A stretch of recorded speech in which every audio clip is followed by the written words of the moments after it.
Ya, Assalamualaikum warahmatullahi wabarakatuh. Pertama-tama saya ucapkan selamat datang kepada siswa-siswi baru kelas 10 SMKN 2 Trenggalek. Pertama-tama perkenalkan dulu. Di sini nama saya adalah Sinta. Kalian bisa memanggil Bu Sinta. Di kelas kalian saya mengajar mata pelajaran fisika. Untuk mata pelajaran fisika ini hanya ada di kelas 10 saja untuk jenjang SMK, sehingga nanti kalian mempelajari materi fisika yang cukup padat itu hanya 1 tahun saja. Jadi silahkan kalian mengikuti materi yang saya sampaikan lewat video atau mungkin lewat PowerPoint atau mungkin lewat PDF, Word, dan sebagainya selama masa belajar di rumah. Jika nanti keadaan sudah membaik dan juga diizinkan untuk masuk sekolah, maka kalian bisa mempelajari materi fisika di bangku di dalam kelas dan juga langsung bertatap muka dengan saya. Jadi sekali lagi kalian bisa memanggil saya dengan Bu Sinta. Untuk mata pelajaran fisika di sini yang pertama kita mempelajari materi besaran dan satuan. Saya yakin kalian semua sudah mempelajari, sudah mengenal materi besaran dan satuan itu dengan baik, terutama di kelas 1 SMP atau kelas 7. Nah, untuk besaran dan satuan ini langsung saja kita akan mempelajari. Yang pertama adalah Sebelumnya adalah saya ingin menanyakan tentang pertanyaan yang pertama. Pernahkah kalian mengukur waktu ketika kalian berangkat sekolah? Jadi ketika kalian berangkat dari rumah menuju ke sekolah, kalian pasti minimal berapa menit saya sampai sekolah, sehingga kalian bisa memperkirakan kapan kalian berangkat atau kapan kalian mulai keluar dari rumah, sehingga nanti kalian sampai di sekolah itu tidak terlambat atau sebelum jam 7. Kemudian yang kedua adalah pernahkah kalian mengukur panjang meja? Mungkin tidak semuanya pernah, karena saya yakin panjang meja pun bisa dikira-kira mungkin sekitar berapa meter gitu.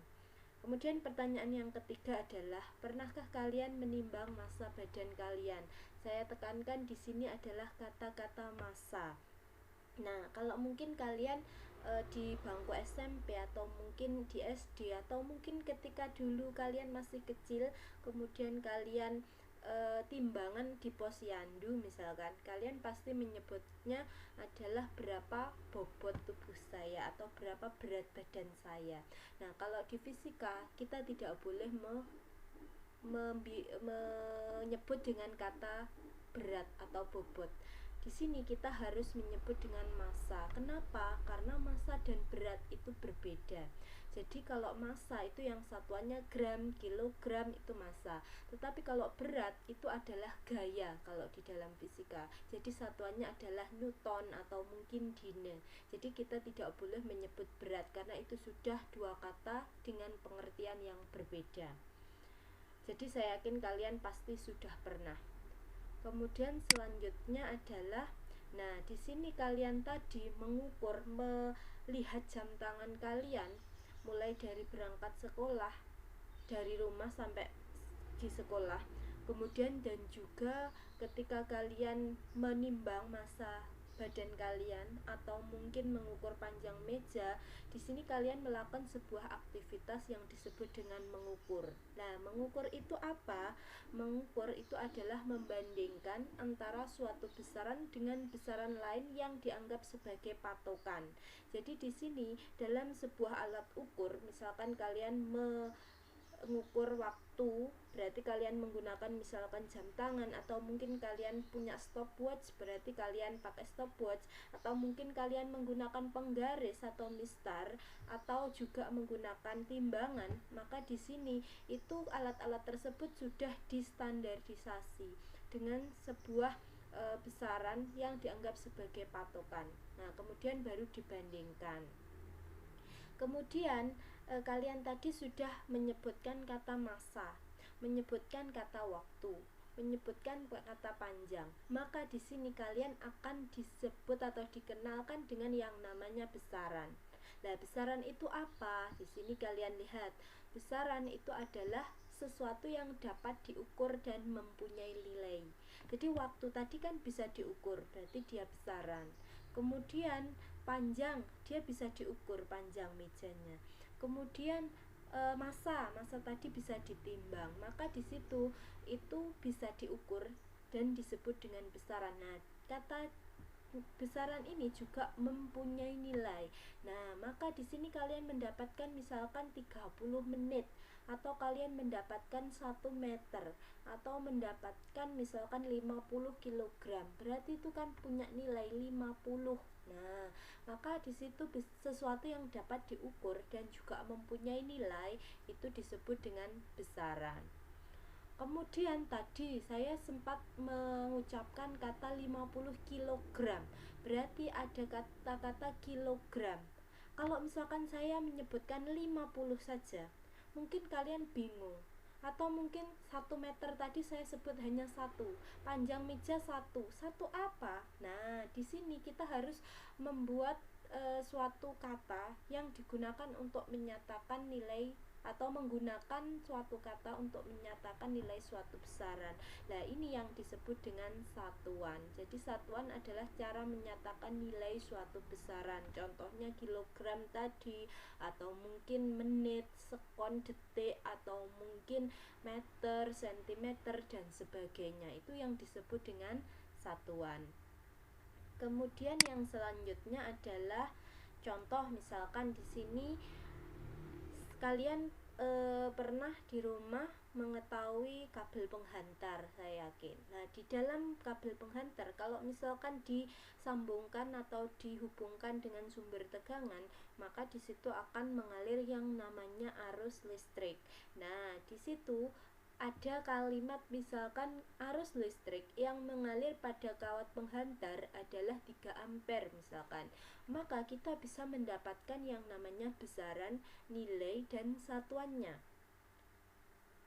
Besarannya yang mana? Yaitu adalah arus listrik. Arus listrik itu kan yang diukur kuatnya, berarti kita sebut dengan kuat arus listrik. Kemudian nilainya, berarti nilai itu angka berapa, maka di sini nilainya 3.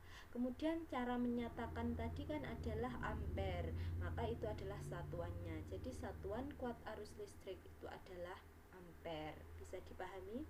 Nanti kalian mungkin bisa menyebutkan contoh lain, misalkan saya menimbang massa badan saya sebesar 50 kg. Berarti di sini besarannya adalah massa, kemudian nilainya adalah 50, dan juga satuannya itu adalah kilogram. Sudah bisa dipahami kan ya? Oke.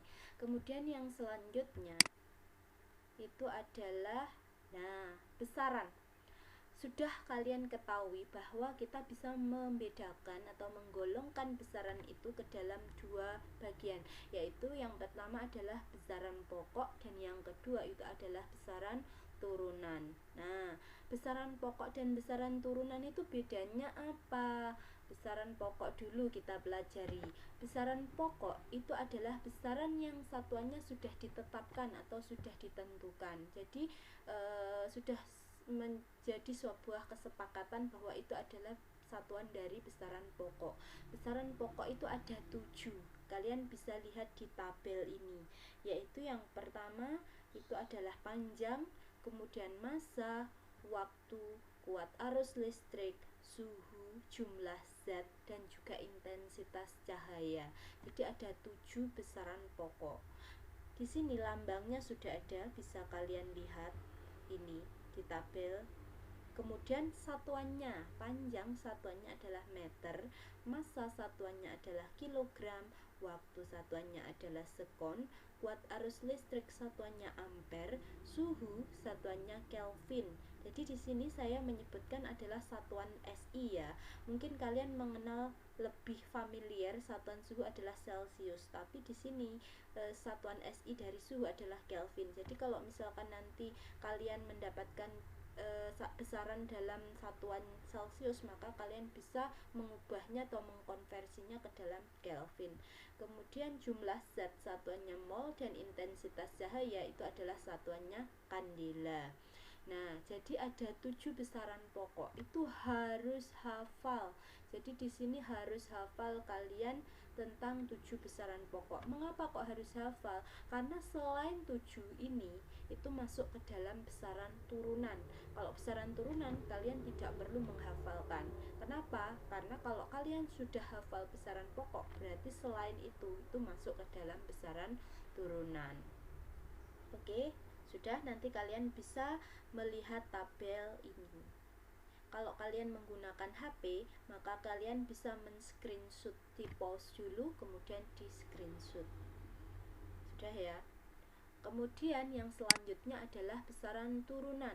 Besaran turunan itu adalah besaran yang satuannya diturunkan dari besaran pokok. Jadi kalau tadi kalian mengenal satuan dari besaran pokok, maka satuan besaran turunan itu aslinya diturunkan dari besaran pokok. Meskipun pada familiarnya itu kadang ada istilah baru tentang satuan dari besaran tersebut. Misalkan di sini contohnya adalah luas, kemudian volume, kecepatan, percepatan, itu semuanya adalah besaran turunan. Atau mungkin yang lain, energi, kemudian gaya, kemudian tekanan, kemudian misalkan ada contoh lain usaha dan sebagainya, maka itu semua adalah termasuk besaran turunan. Nah, ini contohnya luas.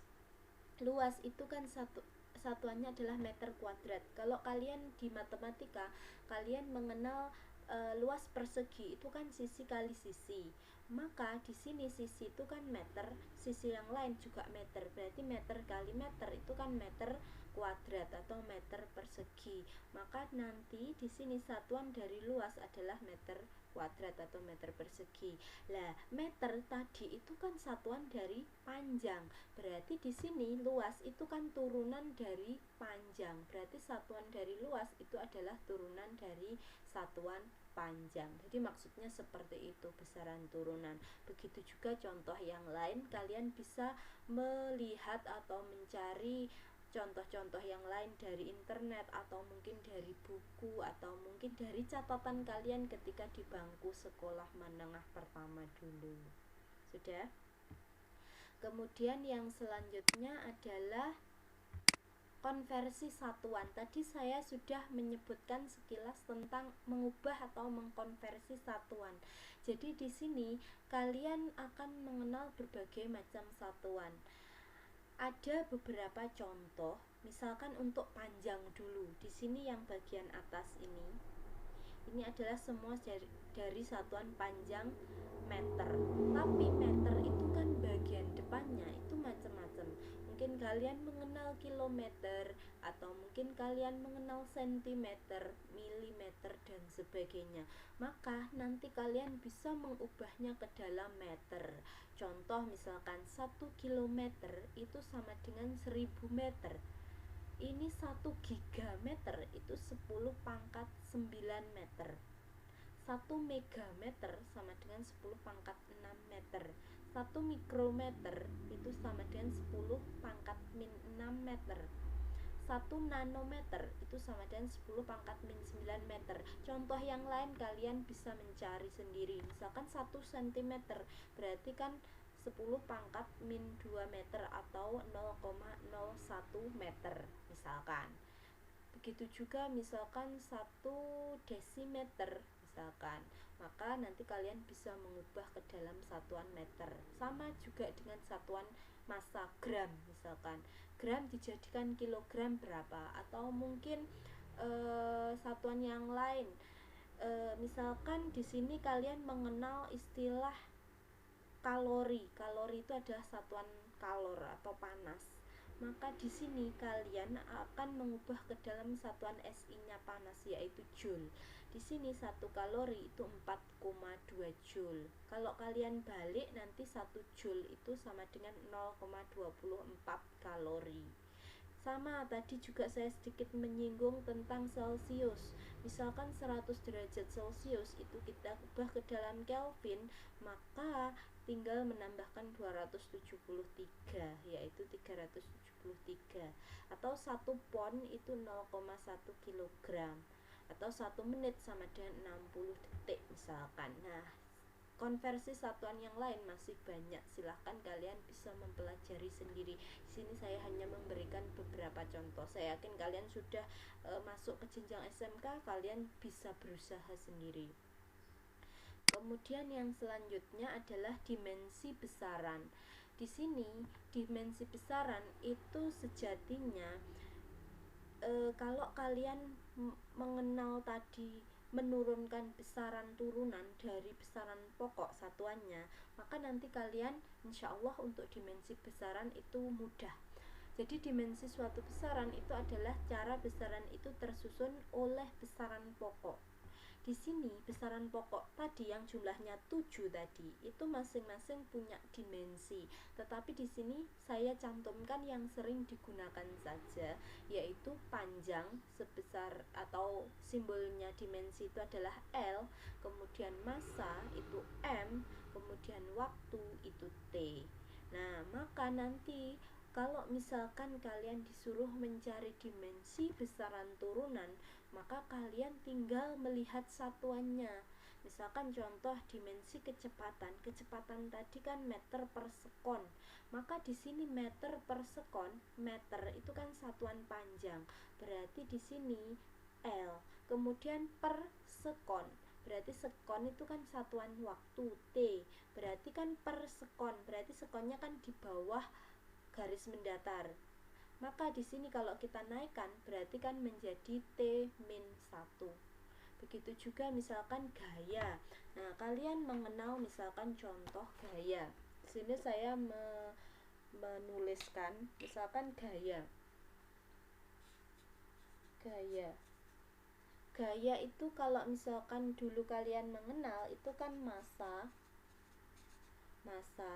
kemudian dikalikan percepatan. Terus kemudian massa itu kan satuannya adalah kilogram. Kemudian di sini itu percepatan. Kalau kalian melihat tadi kalau kecepatan itu kan meter per sekon. Kalau percepatan itu adalah meter per sekon kuadrat seperti ini. Berarti di sini kalian bisa menuliskan kilogram meter per sekon kuadrat. Nah, kilogram itu kan punyanya massa. Berarti di sini simbolnya adalah M. Kemudian meter itu kan punyanya panjang. Berarti di sini kita tulis dengan L. Kemudian sekon tadi punyanya waktu. Berarti waktu itu adalah T, berarti T kuadrat. Maka T kuadratnya saya naikkan ke atas, berarti menjadi M L T pangkat min 2. Berarti dimensi dari gaya itu adalah M L T pangkat min 2. Sudah bisa dipahami? Jadi seperti ini. Mungkin kalau misalkan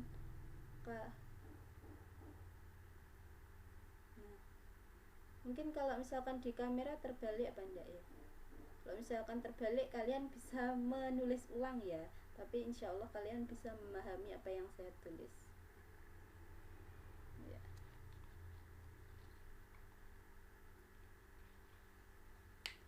Sudah? Contoh yang lain kalian bisa mencari sendiri atau mungkin bisa menurunkan sendiri dari besaran pokok. Misalkan dimensi percepatan tadi, dimensi kecepatan kok bisa dapat LT pangkat min 1 bagaimana, atau mungkin kalian bisa menentukan dimensi luas, volume, atau mungkin tekanan dan sebagainya. Udah? Kemudian selanjutnya adalah besaran skalar dan besaran vektor. Selain dibagi menjadi dua, besaran pokok dan turunan, besaran juga dibedakan menjadi besaran skalar dan juga besaran vektor. Jadi bedanya apa? Yaitu kalau besaran skalar itu yang hanya mempunyai nilai saja. Jadi dia hanya punya nilai, contoh massa tadi, massa kan 50 kg, ya sudah, dia hanya punya nilai 50 kg. Begitu juga dengan jarak, misalkan jarak dari rumah ke sekolah misalkan 100 meter misalkan, maka di sini kalian bisa menyebut ya cuma 100 meter, itu berarti itu adalah besaran skalar. Tapi kalau besaran vektor itu selain punya nilai, dia juga punya arah. Jadi arah dari besaran tersebut akan mempengaruhi nilai dari besaran tersebut. Contoh misalkan kecepatan. Kecepatan kalian misalkan naik sepeda motor.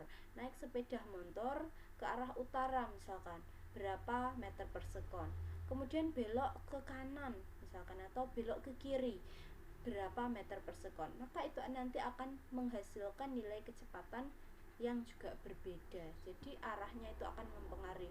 Gaya juga, kalian bermain tarik tambang misalkan, ada yang sebelah kanan itu menarik ke kanan sebesar 10 newton, yang sebelah kiri menarik ke kiri sebesar 15 newton. Maka 10 ke kanan dan 15 ke kiri itu akan mempengaruhi nilai dari gaya tersebut. Jadi kalau vektor itu arah mempengaruhi nilai.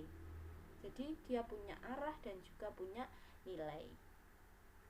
Kemudian selanjutnya kita mendapatkan tadi besaran vektor. Vektor itu digambarkan oleh sebuah anak panah seperti ini. Nah, jadi sebuah anak panah, di sini ada pangkalnya, di sini ada ujung yang menunjukkan arah vektor. Jadi ada segitiganya seperti ini. Jadi itu menunjukkan arah vektor. Kemudian panjangnya vektor dari pangkal sampai ujung itu akan menunjukkan nilai vektor tersebut. Jadi misalkan gaya, vektor gaya 10 newton dan 20 newton, itu kalau gambar yang benar mesti yang 20 newton itu lebih panjang gambarnya daripada yang 10 newton. Bahkan kalau misalkan dibuat benar, maka di sini yang 10 newton tadi itu berarti panjangnya separuhnya dari yang 20 newton. Sudah? Jadi tadi di sini anak panah itu menunjukkan arah vektor. Kalau misalkan dia ke kanan, berarti vektor tersebut arahnya ke kanan. Kalau panahnya ke kiri, berarti arah vektornya ke kiri. Jadi itu adalah vektor. Terus kemudian yang selanjutnya adalah resultan vektor.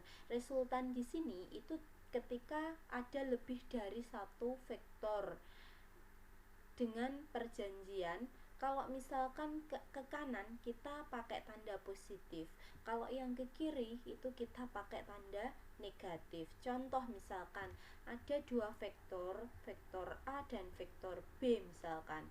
Ini ke kanan semua kalau kalian lihat di gambar ini, A dan B, contoh yang pertama. Kemudian kalau kita lihat resultannya, berarti istilahnya jumlahnya, maka tinggal gambar ini di sini dan juga ditambah garisnya ini di sini. Nah, berarti resultan itu adalah A ditambah B. Otomatis jelas panjang sekarang itu mesti lebih panjang dari A maupun lebih panjang dari B. Ini ditambah. Kemudian contoh yang kedua, itu misalkan ada vektor A ke kanan dan vektor B ke kiri. Nah, maka B itu adalah tandanya min. Ini saya sedikit salah gambarnya. Jadi seharusnya ini mesti lebih kecil atau lebih pendek dari B, karena ini kan sudah dikurangi A. Berarti resultannya, karena yang lebih panjang itu adalah yang B, maka resultannya itu ke kiri sesuai dengan arahnya B. Kalau misalkan yang lebih panjang yang kanan, maka nanti otomatis resultannya itu juga ke arah kanan, mengikuti arah vektor yang lebih panjang. Tapi di sini vektornya itu lebih kecil seharusnya daripada yang B. Ini saya sedikit salah gambarnya, maaf, tidak apa-apa, kalian bisa mengoreksi sendiri. Sudah ya? Kalau sudah, selanjutnya yang terakhir adalah menguraikan vektor. Nah, di sini vektor itu bisa digambarkan dalam sebuah diagram kartesius XY. Kalau mungkin kalian di matematika itu pasti sudah mengenal diagram kartesius, yaitu yang mendatar itu sumbu X dan yang vertikal atau tegak itu adalah sumbu Y.